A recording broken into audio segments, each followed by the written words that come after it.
That's not a continuity error, that's an opportunity to win a no prize. Today on Attention Span Labs.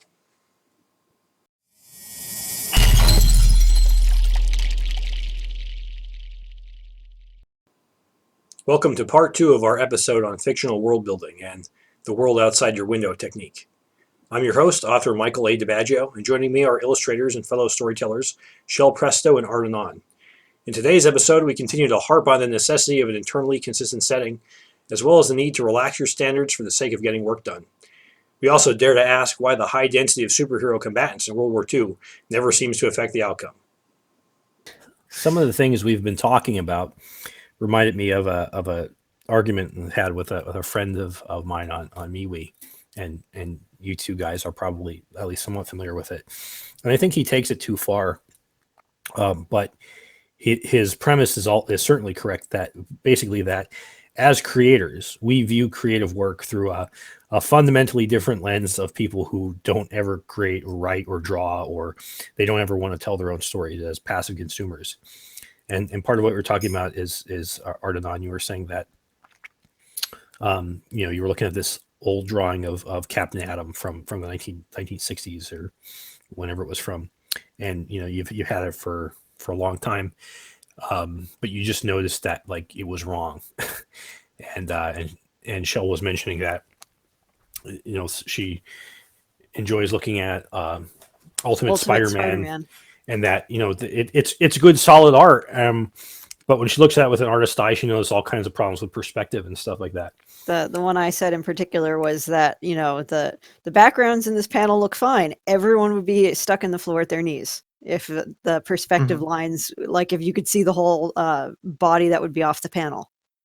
Right. And by the same token, like in writing, I do it too, where I, talking about how I agonize over a certain thing when I'm writing an 1890s era story, and I agonize over what the candles are made out of, or how seriously that's or how likely it would be for a certain home in a certain area of England to have gas lights in their house, versus have to use tapers and everything.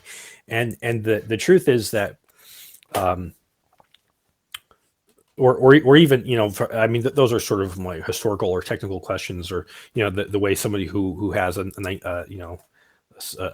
69 Corvette has, if you write about it in detail and you get one horsepower off, they'll let you know about it. But for most people, they don't care. They glance at the drawing, they say, "Oh, that looks cool," or whatever, and they read the words and they go on to the next panel, or they flip the page, and these thoughts never occur to them. But because we as creators and artists, partially because we think about it more in general, partially because we're also trying to read and understand and look at things and see what works and why, we notice things, and maybe that gives us hesitation. Well, I don't think there's any maybe about it. It definitely gives us hesitation when we take longer, we dwell on stuff, and maybe we'll publish something like, "Oh my God, that error! I wish, excuse me, I wish we could get that back." George Lucas apparently was really hated the opening of the original Star Wars movie with the land speeders, like when they drive into Mos Eisley, hated that. And apparently that's one of the things that prompted him to do the special editions, where he messed it up by touching it too much. And as a counterexample to that, we were talking about Dark Shadows before, and Dark Shadows was not aired live, but it was shot live. Basically, they had their one take, and that was it. And right. And they, if you watch the show, they screw up all the time. Yes. And you've got mics in the you got mics in the picture, people walking like and people flubbing their lines. But I always took the Dark Shadows, and I'm sorry, I got to cut in on just sure. I always took Dark Shadows as one of those great opportunities to watch actors act, and it really looked like that was a a group of individuals who enjoyed working together for the most part, and they were supportive of each other. And it's like, this is cool to watch because of that. It was very meta. Before meta was meta. Mhm. Right. It was just what, hey, he flubbed his lines. The Barnabas just flowed on and threw in an extra couple of words that made it make sense, and Right. we're just kicking. They mentioned in in that documentary that we were just talking about before, that how they, I think it was Catherine Lee Scott, is that her name, who played Maggie. She said, you'd go in there and you'd really mess up, and you'd finish shooting, and you'd go to your room and you'd cry your eyes out, and you'd go find Dan Curtis and you'd beg him, plead, can we shoot that scene again? And he always said no, because no one. He's like, and when this was being filmed in the 60s, 70s, he said, it's going to air one time. The only people who are going to see it are housewives, and nobody's ever going to see it again. Now, of course, they ended up actually managing to save recordings of every episode except one, and now I actually own a complete DVD collection of the entire series. But so he was wrong about that. But he had an attitude. He had a very workmanlike attitude that contrasted with some of these actors and actresses who are, God, I messed up and I don't want this to be on the screen. And he was like, ultimately it doesn't matter. People are going to remember the stories, are going to remember what happened more than you flubbing that line. But as you were saying, Ardenon, too, it is interesting to watch them as craftsmen, as actors, as professionals at their job, trying to help each other. When Barnabas goes out and and he suddenly forgets which character is behind him while he's fighting with Adam. And he calls out 3 or 4 different names in a row, and it reminds me of when I'm yelling at my son, and I use my dog's name, and then my other dog's name, and then my cat's name, and I finally Michelle's name. It's like, whatever your name is, Yeah, it is very interesting to watch that. You really, who is the actor? Was it George Foreman? Or not actor, boxer. Was it George Foreman who named all son George? Yeah. Yeah, he had the right idea, and you should do that to your pets too. I think that we were talking about the finding errors in drawings. That it's not a bad thing to be able to do that, and still be able to say, okay, I found an error there, and I'm moving on. Mm-hmm. In many respects, that's kind of a sign of the artist, the writer, whomever has got you hooked. It's like, yeah, I found an error in there, and I'm okay with that. We're moving. And you may come back to it and say, hey, I found this error in this book here, but it's outside of the event of the story. I've done that several times where it's like, okay, I found a spelling error in here, but the story's too good. I'm still moving. We're cranking along here. Well, that's the the no prize. Well, I was going to say the thing with how to put it. As a creator, you have to have the right amount of polish to stand out from the crowd. You want to have something quality. You want to give readers your vision, but you have to stop at some point. Like, it goes back to the whole do you want to get 10 books out in your lifetime or 100? Mm-hmm. And I'm not saying that I'm going to get 100 books out in my lifetime or anything, but it's like, you can go back and work a piece to death, or you can get caught up in fixing what you've already published. And, you could rewrite something, or you can re-illustrate something. You're always going to be getting better at your craft, but you have to keep moving forward, or else you're not going to produce anything. The other thing is that no matter how conscientious you are about it, no matter how thorough, no matter how meticulous, you are always going to make mistakes too. And I was thinking of the no prize, which I did, was it Stan Lee who invented that? Mm-hmm. Right. And to those who don't know, no prize is when you wrote into Marvel Comics, pointing out some kind of error in the usually not just like a typo or something, but like a continuity error. And then also, because Marvel never made mistakes, You explained how it actually wasn't a mistake, and then you sort of retroactively changed the continuity so that worked. And if they liked it, they sent you a no prize, a certificate in the mail. Yep. I don't think they do it Well, anymore, but actually, it wasn't a certificate. It was an empty envelope in Oh, the yep. mail. oh, okay. I'm sorry, but yeah, but it had like no prize on it or something like that. Yes. Because there was no prize. Right. But you know, if when you're firing on all cylinders, this even some mistakes that would like on a if you're less into it or like a more mediocre story that would take you out of it, you gloss over them and you may even remember them fondly. You know, Right. if you like Dark Shadows, you'll remember fondly some of the line flubs and the on-screen disasters. It's part of the charm of the thing, just like the continuity errors explained by the no prize have become a charm of 1960s and 70s and 80s Marvel. But or just something you gloss over because you accept it. You know it's wrong, but you accept it. Fantastic Four, I think it was 88. The first page, Reed's waving to Franklin over Sue's shoulder and with his right hand, but Kirby's drawn a left hand. And you probably, and if you show that to 100 people, probably 95 of them wouldn't even notice. Right. It's one of those where I got the gestalt that you're trying to push forward. Thanks, Jack, and you move on. Well, I could win a no prize by saying that, it could actually be Reed's correct hand. It's just so flexible. He turned it around, right? That's right. But I mean, Incorrigible Imps is a comedy strip at its heart. I mean, it's more serious than a comedy strip and more comedic than a serious strip. And most comedy strips are drawn in a cartoony style, and more today you see, what is it, they call it the Cal Arts style. Cal Arts, the bean mouth, yeah. Where like everything's very exaggerated, and one of the things that I really loved about like the old Dungeons and Dragons manuals and the GURPS and the Palladium books and stuff like that was the art style. And right.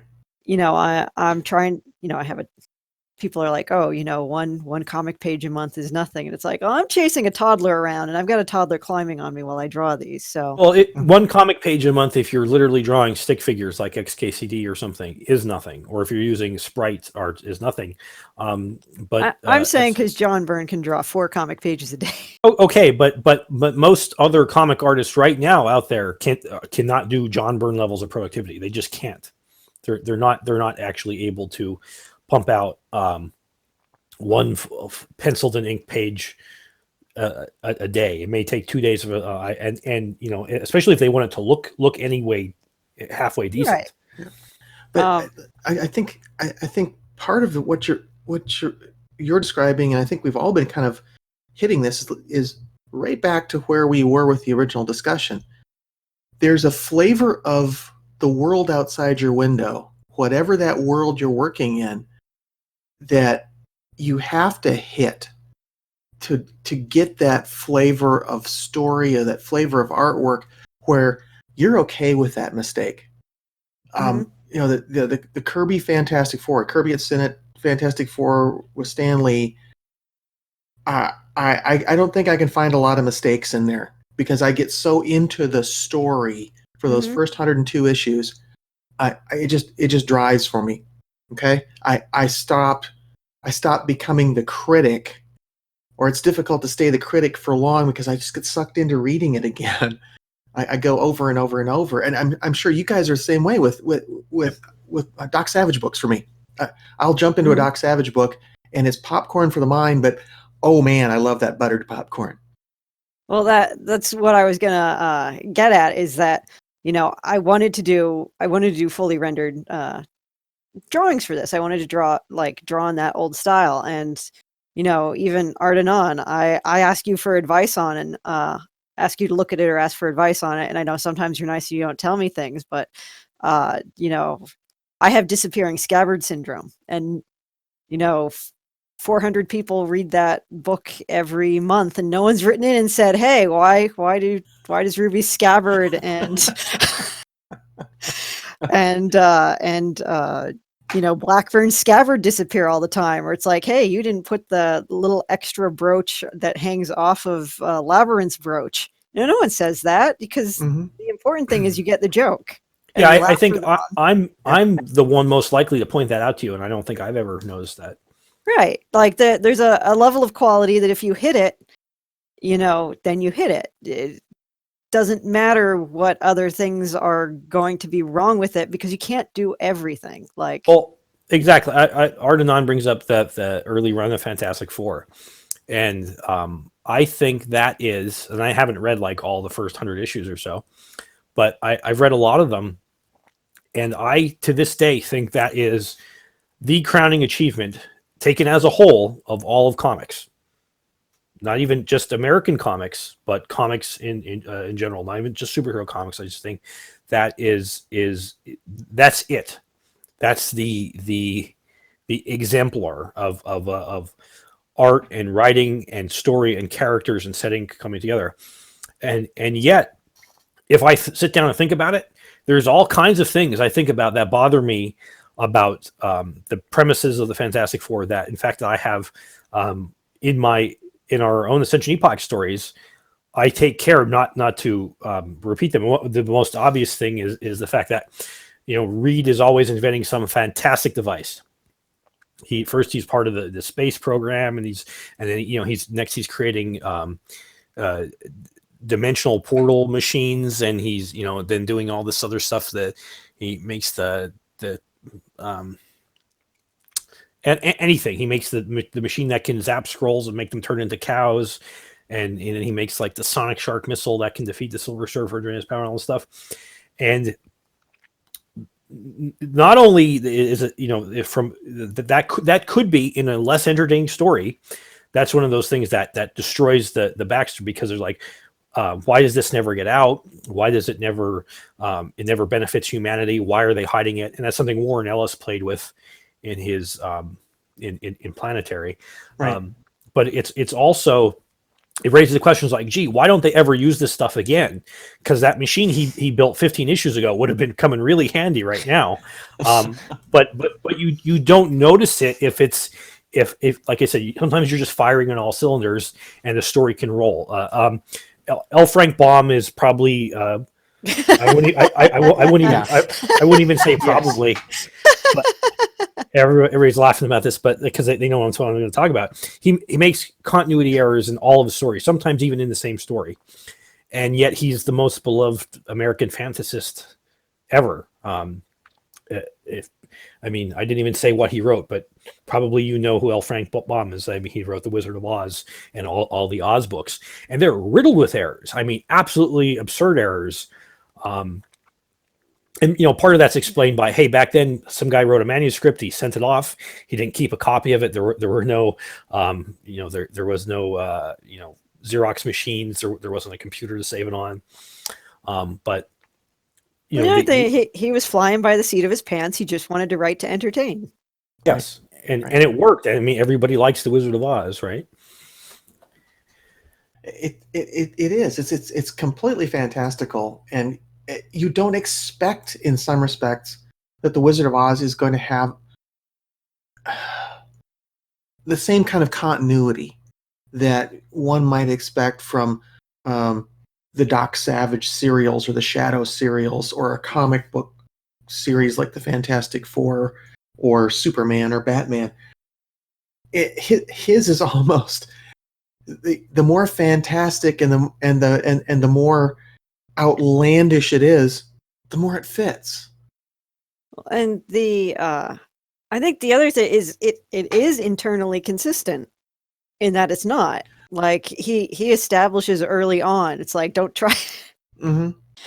And I think that's an important thing. It's like if you whip something out of left field to try to do an easy fix or a Band-Aid on your story, people are going to notice. But if you establish early on, people want to follow the rules you establish early on. So if you establish early on that it's not that kind of story, that's okay. But there's a difference between consistency and lazy writing. One of the rules that he implicitly establishes in the Oz books is that Oz is a crazy place, and things that are completely messed up and unbelievable and would flabbergast any normal person anywhere. People in Oz just take, they don't even think twice about it. And so when you have something really messed up, that stands out to the reader, and the people in Oz just continue on like yeah, that's perfectly right. And actually we write, because Princess Ozma, we've incorporated her into the Ascension Epoch, and Just wait till we publish one of her as stories. a They're superhero. great. I Yeah, love but writing her. we take Ozma at her word. Like, she's when she comes to the real world, like, she's extraordinarily popular, and she's pretty, and she's so innocent and wholesome. But like certain other characters really dislike her because they're Because like, she's nuts. is she retarded? But and to her, like, the people that are in the in our world, they're really serious, and events have consequences, and people get hung up about like getting their heads knocked off and stuff like that. Whereas not like, what's the big deal? She's there talking to the plates and stuff. Initially when she first, and then surprised when people react badly to that. But there's it's not, obviously, as an author, he made mistakes, but you don't notice them because of this very absurd nature of the Oz setting. Right. And again, I think we're coming back again to the original topic. Before we diverged, Shell mentioned she brought up the hyperspace ramming scene in The Last Jedi, and I think it kind of relates to our original topic of well, is it actually, it's just hard to do anything fantastic, especially if you want it to be consistent and everything. But and it's someone could point that as a counterexample of like, well, you can't even do fantastic things, because then, even though there's no such thing as hyperspace and there's no such thing as spaceships and all this other stuff, and then some writer comes along and does something else that doesn't exist, and all the fanboys get upset about it.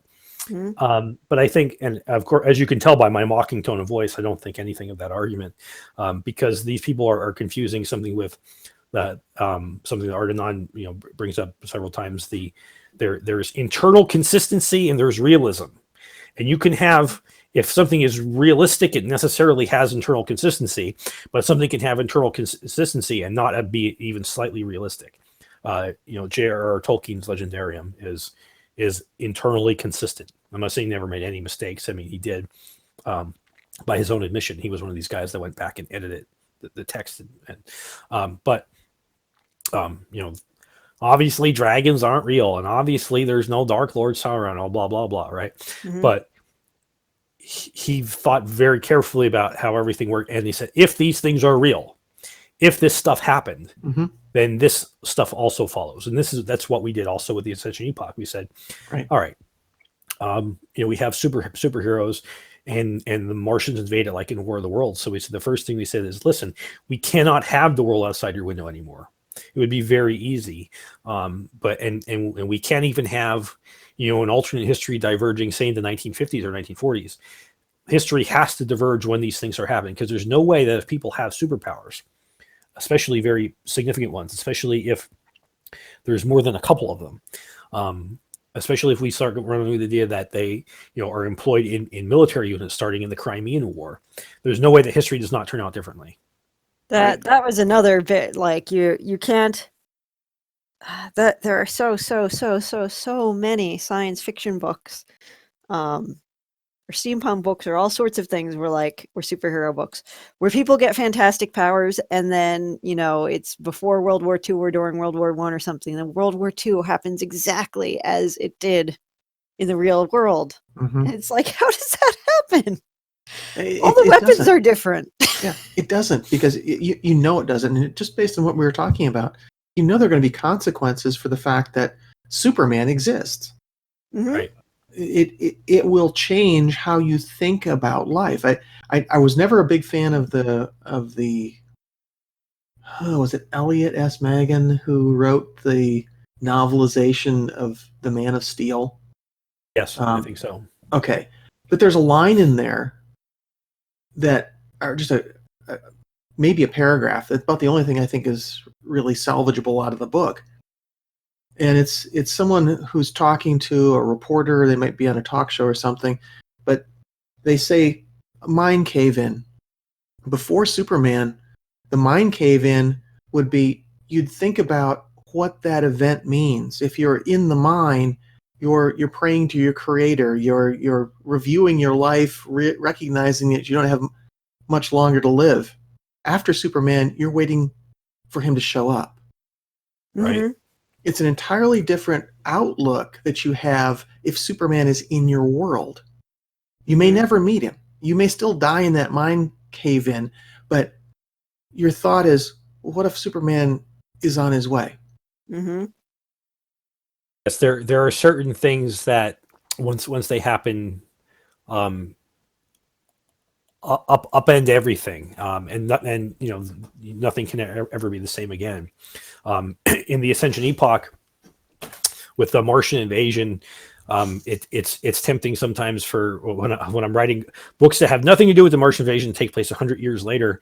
Say, Sebastian and Ava are talking about something, and one of them might, as I'm writing, just to give a silly example, I would initially write something about an offhanded comment about like someone acting like they're from Mars, but they would never. But then I'm like, whoa, what does that mean to them? To us in the real world, that means, oh, that's someone who from a different planet. But they can't say it and mean it that way because they know there's things on Mars. There's things that came from Mars that wiped out a quarter of humanity. There's things that people are still worried about coming back to this day. And there's not questions. One of the blog posts that we had on the original AscensionEpoch.com site that was pretty popular was, what do characters inside the universe know? Like, what does the average man on the street know about the supernatural? We talk about, well, obviously they know about superheroes, but do they know where those powers come from? And obviously, well, they believe in aliens, but they know there's Martians, but that whereas now you have people like, yeah, I probably believe there's aliens out there somewhere. In there, everybody assumes, since Mars was inhabited, whether they see trace of anything else, they assume most things are inhabited, even if they're not they're not human, right? They're not humanoid, but the expectation is that when they go, in fact, they also fight a war with the Selenites on the moon in the 1960s, 1970s. And so the expert was like, geez, Earth is inhabited, the moon's inhabited, Mars inhabited. So there's not only the question of like, are we alone? It's like, are we ever going to find a place that's empty? Right. That's more the line of thinking that they have. And you do, when you make big changes, when it's no longer the world outside your window, you do have to think about stuff like that. Well, I was going to say, Mike's even more Mike thinks about it even more than the average, because he's like, butchered 75% of chains. I had to ask before we can make an Orange Julius joke. Does Orange Julius still exist?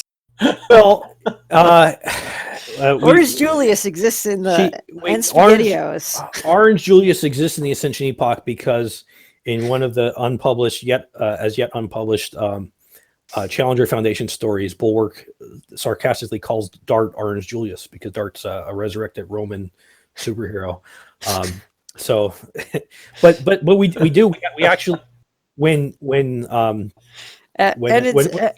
I was going to say, and later accidentally insults Atomic Ranger because he's like, "Are you talking about me?" Because he's orange, right? Yeah. Right.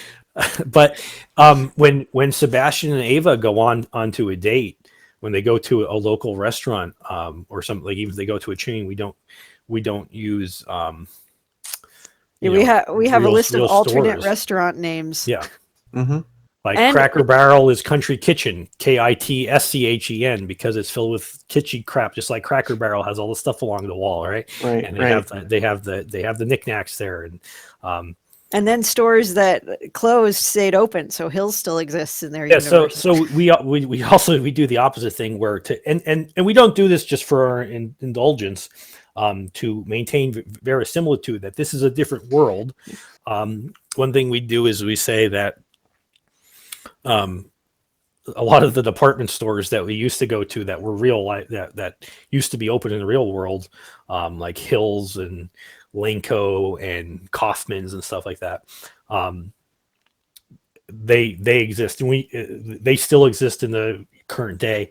And that's a bit of a silly example because really you should say, well, if history diverged in really the late 1700s, then they probably wouldn't exist at all. Okay, fair enough. But people reading today, most people don't remember those stores, and so to them they think they're completely new department stores or whatever. But and I think you can fall into just as big a trap not using anything familiar, and you're working hard not to use anything familiar.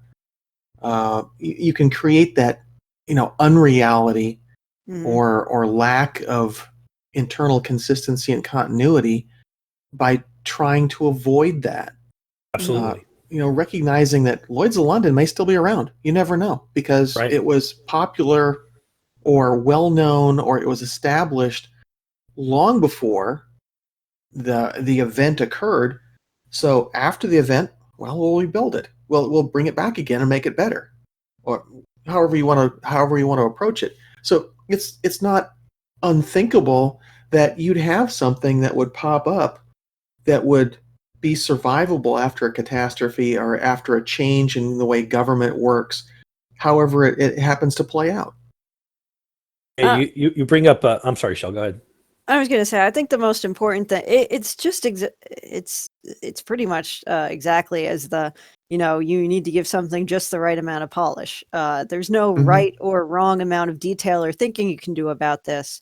But sprinkling a little bit of it in goes a long way, I think. Right.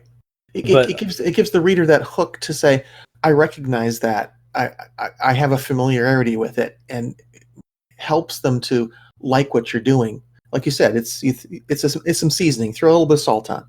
Mm-hmm.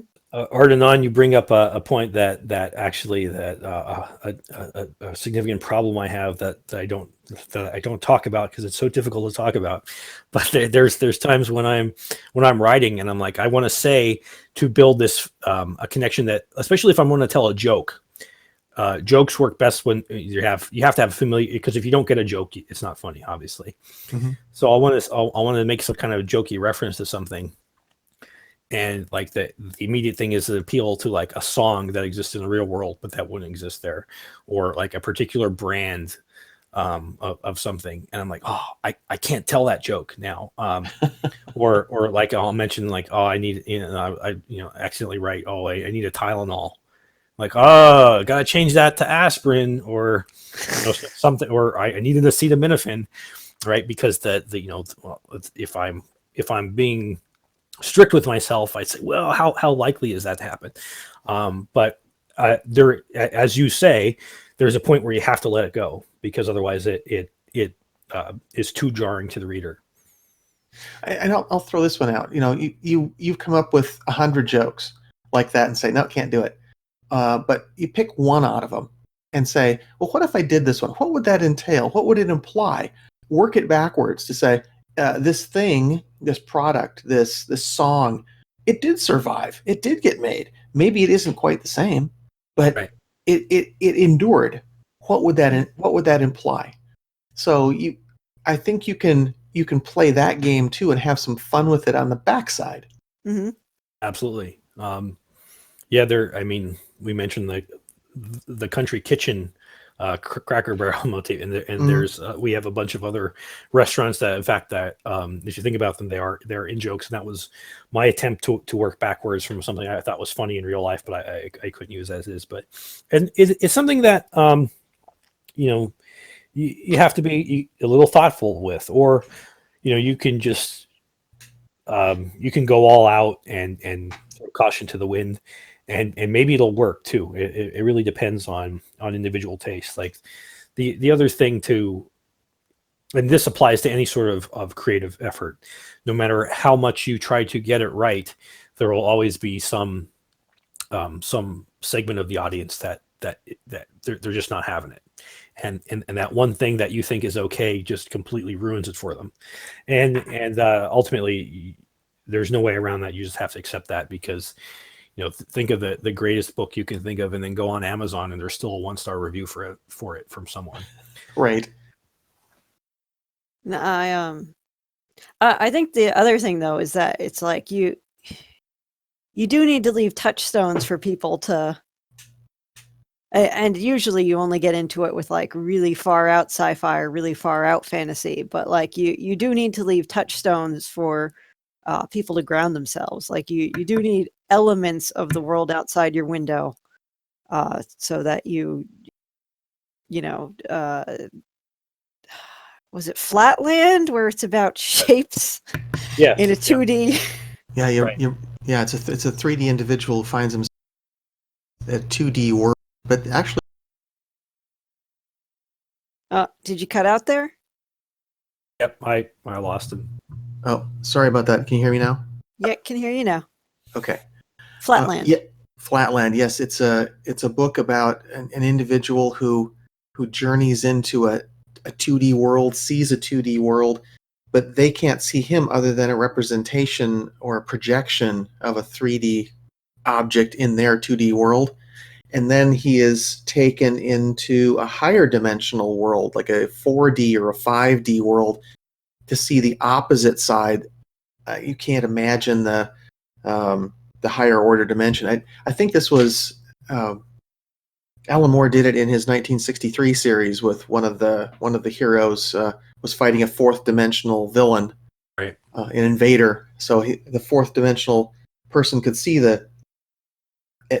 think of it as equivalent to a three-dimensional person seeing the 2D world on a flat plane. Well, the 3D person, the character, the hero, was having to fight where the 4D being could see everything in the world laid out in front of him as if it were a rolled out 3D plane.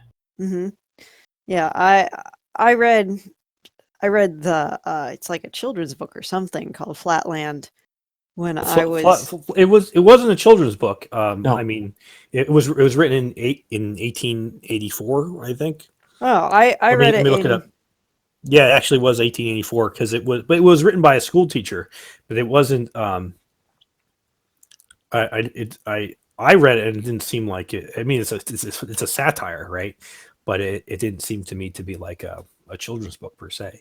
Oh, well, I read it and it's like, it's very jarring, and it's like you need elements of the world outside your window. You need something that the reader can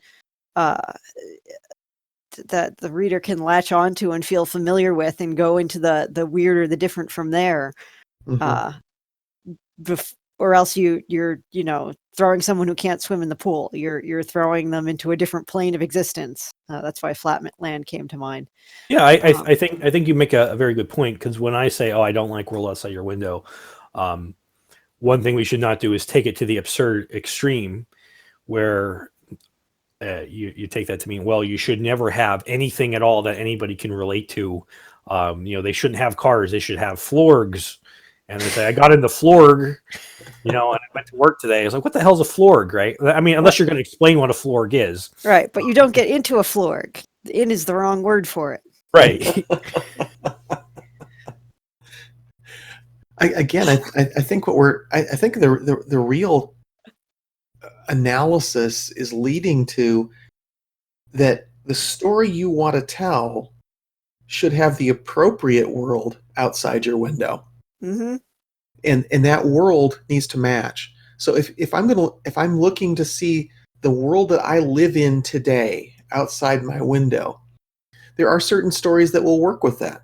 There are certain stories that you can tell, and it'll be just fine. You're not going to throw the reader out of the story. You're not going to make the art look bizarre. Any of those things. If you want to do something like John Carter or Flash Gordon, then it's a different world that's outside your window. And as long as you recognize that, as long as you work towards that with the story, and don't disrupt the appropriate continuity, the appropriate headcanon, you can have a lot of different worlds outside your window. Mm-hmm. I was going to say, does that feel like a good place to break off? I think that's an excellent end. Yes. I want to throw in, because Art and On here is very bad at self-promotion. Art Anon does have a comic book coming out. I'm not going to go into too much detail about it, but the important divergence point in that is that JFK does not cause the fedora to go out of style. I'll take that promotion. I'll take that promotion. So it's a good old school Charlton feeling comic. We not sure when it's going to be released, but it's in the works. That's true. It is in the works. A couple other creators working with me, and I know somebody who's going to be coloring the cover. Who that could be? Some weirdo. I don't know. Does a really good job. Is it Presto? Presto. Yeah, that's yeah. what Okay. That's what it is. The Mutual Admiration Society. My buddy and me. All right. We're gonna. Well, before we break into song on this channel. So I just wanted to thank all of you listeners from listening in, and please, as always, let us know in the comments what you think about this stuff. Are we wrong? Are we right? Can you think of other examples that that we didn't cover, or more examples from the same media that you want to talk about? We'd love to hear your thoughts about it. And of course, if you like this video, give it a thumbs up. Share it with your friends. Share it with writers. Share it with critics. We don't like critics, but I'll certainly take the views and maybe get them to write an outraged piece that will direct people to this video. So on behalf of Shell and Art Anon, this is Mike from Attention Span Labs signing off.